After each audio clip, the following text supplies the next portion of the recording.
Hello dear student. आज हम surface areas and volumes का कोन वाला सेक्शन करते हैं। तो कोन है क्या और कैसा बनता है?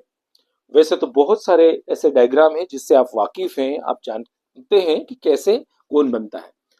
देखिए, जैसे सर्कल का ये जो सेमी सर्कल वाला पार्ट होता है, अगर हम यहाँ पर इसको सेंटर ले लेते हैं और यहां से इसको फोल्ड करते हैं, तो फोल्ड करने के बाद इस प्रकार से ये जैसे फोल्ड किया है ये दोनों पार्ट, तो ये जो पार्ट बनता है इस प्रकार से फोल्ड किया तो ये बन गया कोन।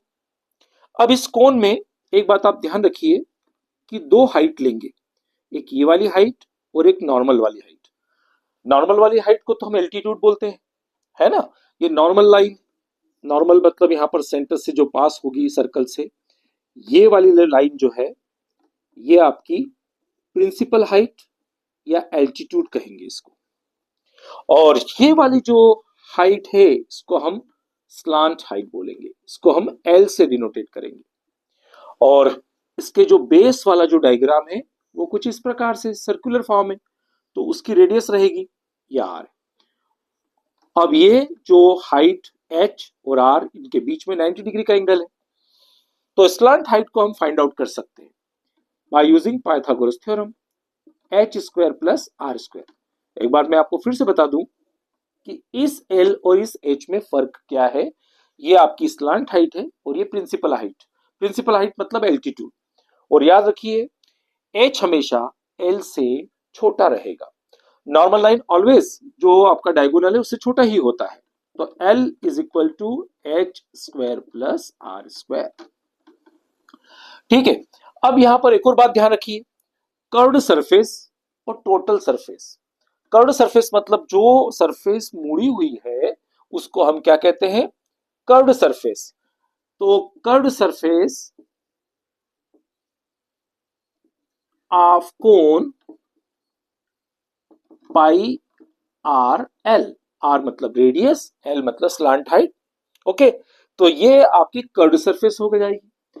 और टोटल सरफेस होगी तो कर्व्ड सरफेस के साथ आपका जो बेस है वो बेस इसमें ऐड हो जाएगा, तो ये total surface area of cone. तो ये हो जाएगा pi r l plus pi are square. इसमें से हम पाई आर को अगर कॉमन ले लेते हैं तो आपके पास यहाँ एल बचेगा और ये आर बचेगा।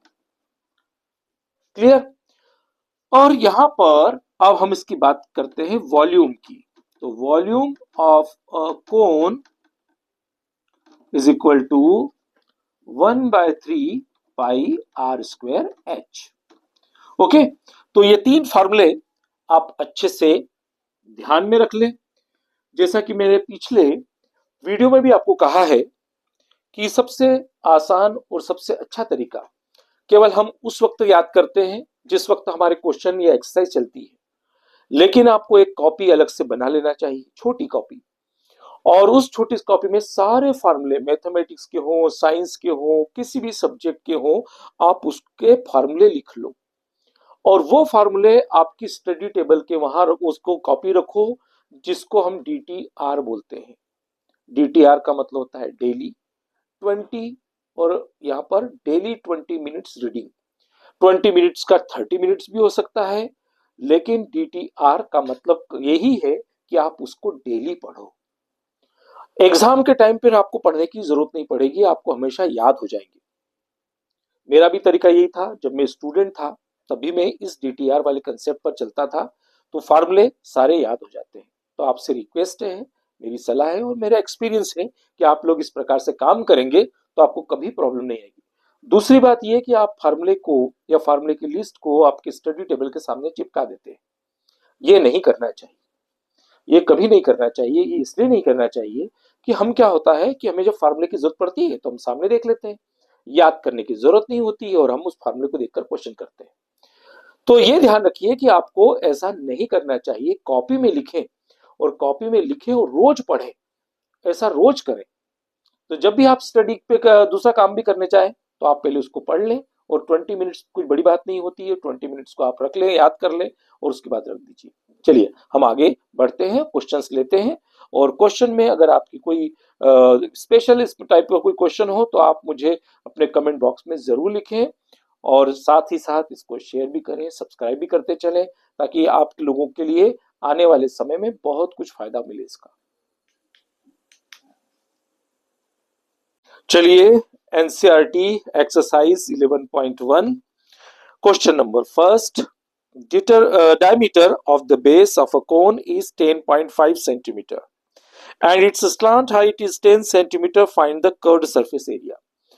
जब भी क्वेश्चन करें तो सबसे पहले हमारे पास डेटा जो है, हमारे पास जो गिवन है वो लिख लेना चाहिए, और जो फाइंड आउट करना है वो भी लिखना चाहिए, ताकि हमें मालूम हो कि कौन सा फार्मूला हमें यूज करना है। तो अब जाहिर सी बात है कि यहाँ पर कर्व्ड सरफेस एरिया बोला है, तो हमें कर्व्ड सरफेस एरिया से ही स्टार्ट करना है। Curved surface area of the cone pi r L.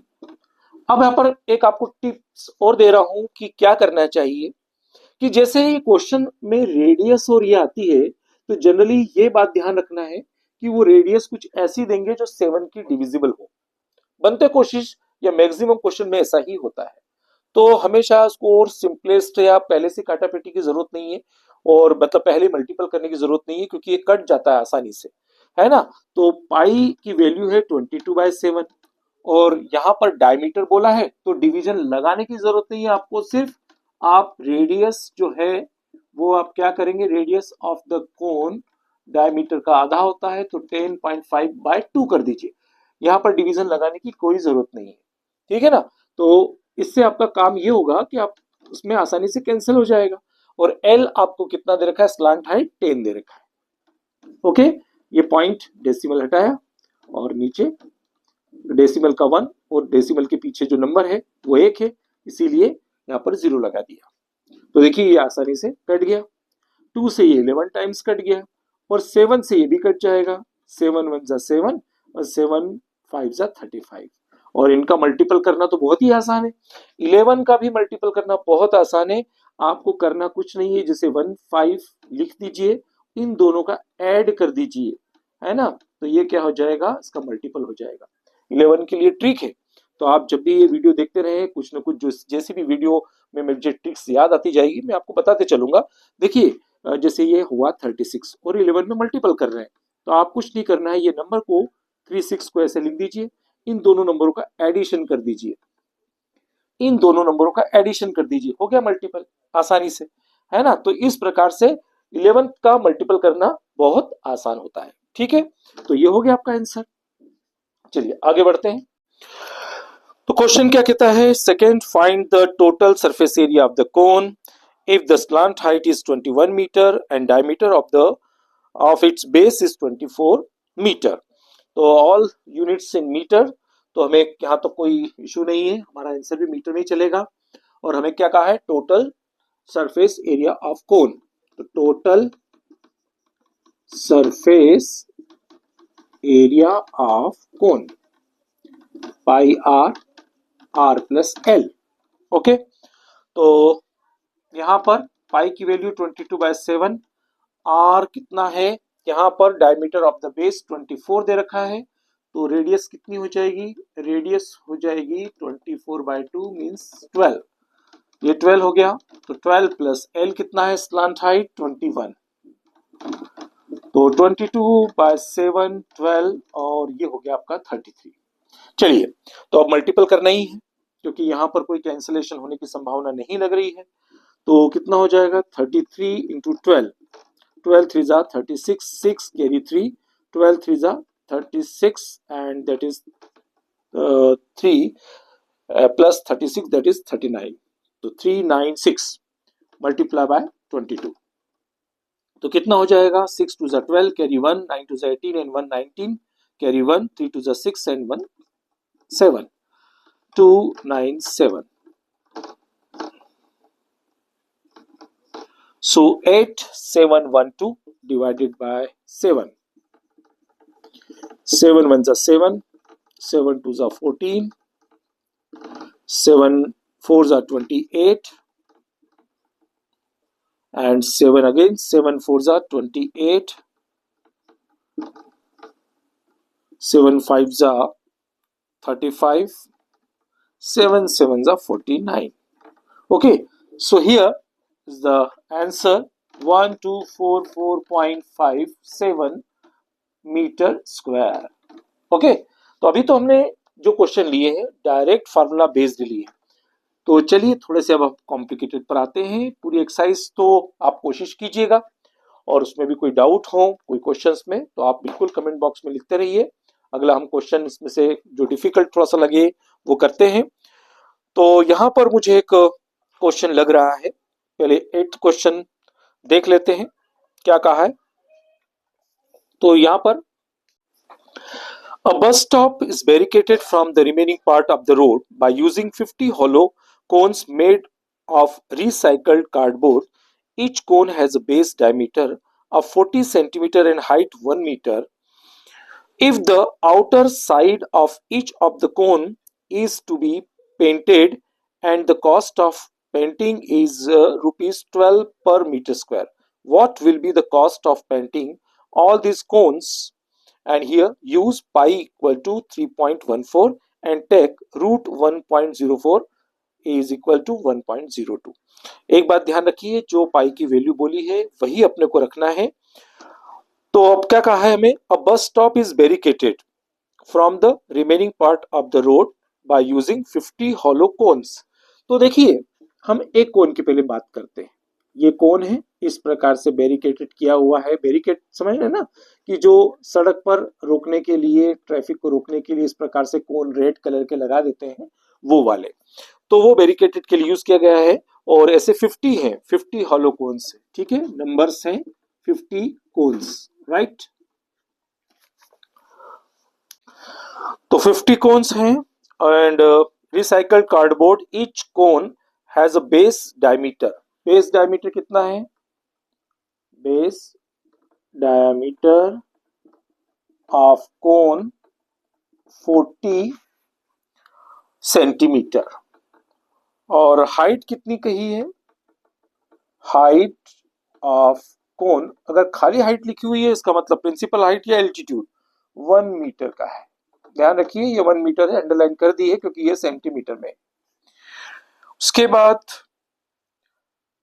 इसमें 12 रुपीज पर मीटर स्क्वायर इसकी कॉस्ट है. 12 रुपीज पर मीटर स्क्वायर ये कॉस्ट है. और हमें जो वैल्यू दे रखी है, पाई की वैल्यू 3.14 कहा है और रूट 1.04 की वैल्यू 1.02 है. ये हमें गिवन है.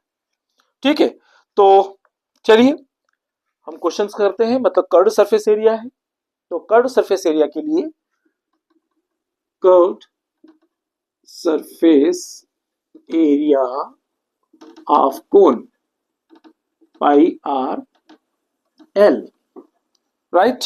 हमारे पास एल है क्या, नहीं है, क्योंकि एल के लिए एच और आर जरूर है हमारे पास. तो इसका relation l equal to H square plus are square.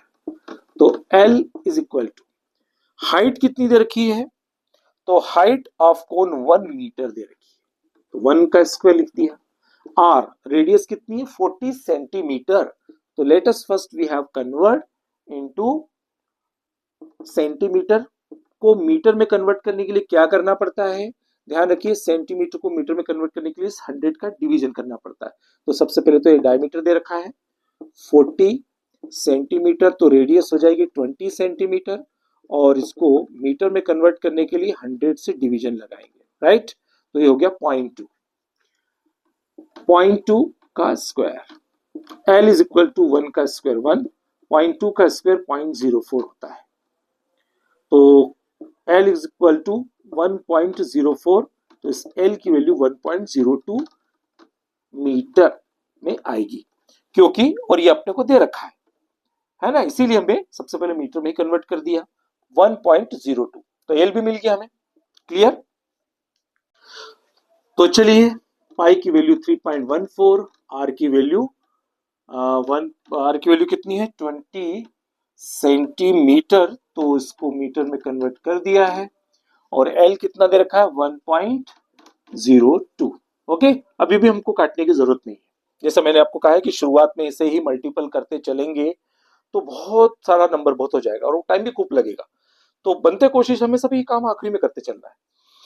तो ये मेरी ट्रिक है, आपको अगर अच्छी लगती है तो आप इसको फॉलो कर सकते हैं कि कैसे ये आसान लगेगा। अब जैसे आपको 50 हॉलो कोन्स बोला है, 50 हॉलो कोन्स बोला है, तो अब चलिए 50 हॉलो कोन्स का एरिया, तो 50 हॉलो कोन्स का एरिया ये हो गया, इसमें 50 का इंटू कर दिया, तो देखिए 50 और 100 आसानी से कट जाएगा ना। तो ये भी आसान काम हो गया। और इसमें एक और चीज है, अभी भी हमको काटने पिटने की जरूरत नहीं है। अब हमें रेट बताया, इसमें क्या बताया रेट, हमें रेट बताया है 12 रुपीज पर मीटर स्क्वायर। ठीक है ना, तो ये 12 रुपीज है, इसका मतलब इसमें पेंट का खर्चा, इसको कलर करना है, इस जो बैरिकेटेड वाले कोन बने हैं इनको अपने को इसका कॉस्ट बताई है, तो ये 12 रुपीज का इंटू कर दिया, तो अब कितना हो जाएगा 50 टू जा 100, 2 से 10 टाइम्स हो गया। सिर्फ मल्टीपल करने का काम बच गया अपने पास, कौन सा 3.14, ये 1.02, ये 12 और ये आपका 10। ओके, तो इसका मल्टीपल कर लेते हैं। चलिए अब इंटू करते हैं, 3.14, 1.02,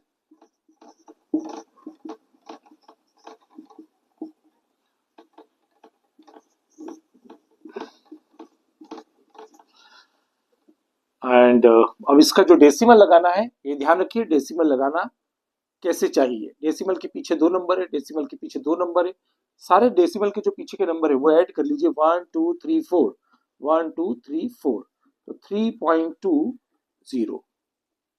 1 2 3 4, 1 2 3 4 यहाँ डेसिमल लगेगा।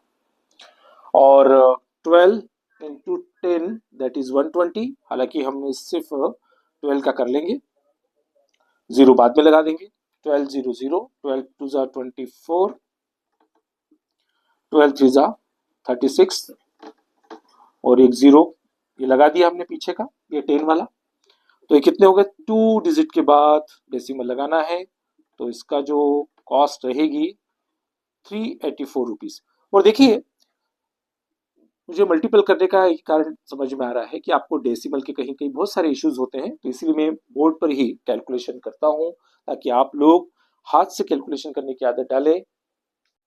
चलिए, तो नेक्स्ट क्वेश्चन क्या है, a cylinder is with in the cube touching all the vertical faces, a cone is inside the cylinder.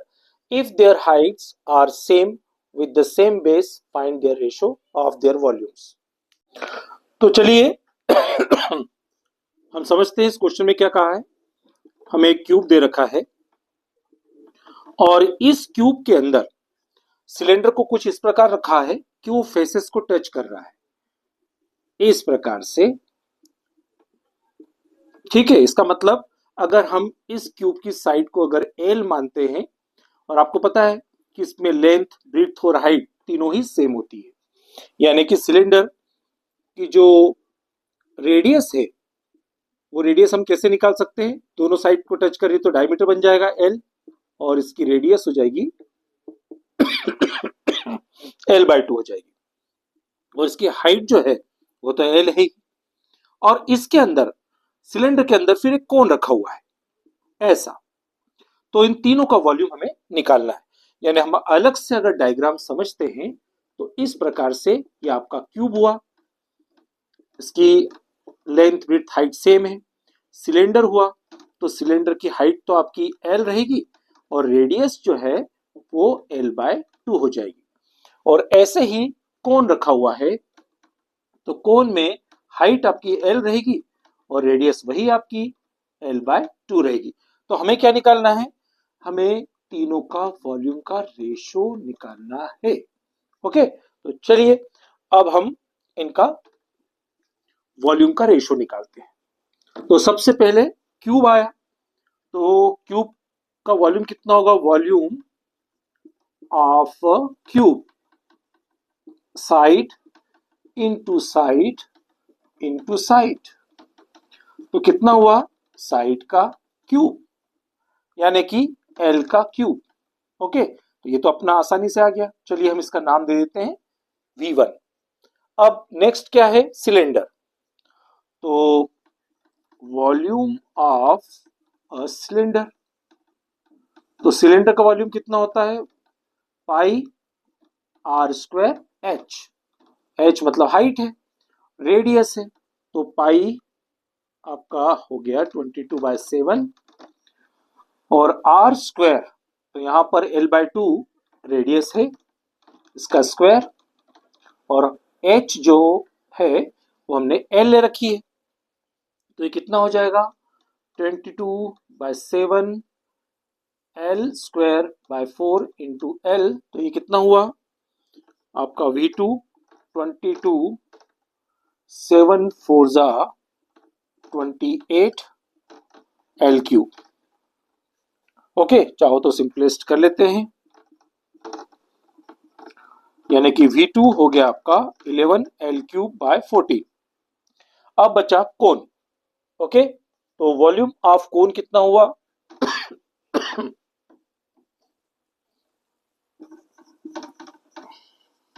Volume of a कोन, इसका फार्मूला होता है 1/3 pi are square H. Okay, तो यहां पर वैल्यू 1/3 22/7, आर होता है L/2 स्क्वायर और H हमारा एल है। डायग्राम को बार बार देखिए तो आपको और भी समझ में आ जाएगा कि हमने यहाँ पर सिलेंडर लिया हुआ था जिसमें हाइट आपकी एल थी और ये रेडियस आपका L/2 थी। कोन जो था उसमें रेडियस L/2 और हाइट इसमें एल होगी, तो यही वैल्यू हमने यहाँ रखी है। तो कितना हो जाएगा 22 7 3 21 एल स्क्वायर, 2 का स्क्वायर 4 और ये एल, तो ये कितना हो जाएगा 2 2 4 11, तो 11 42 एल क्यूब। तो हमारे पास अब चलिए V1 कितना था, एल क्यूब था। V2 कितना है, V2 हमारे पास 11/14 एल क्यूब है और V3 11/42 एल क्यूब है।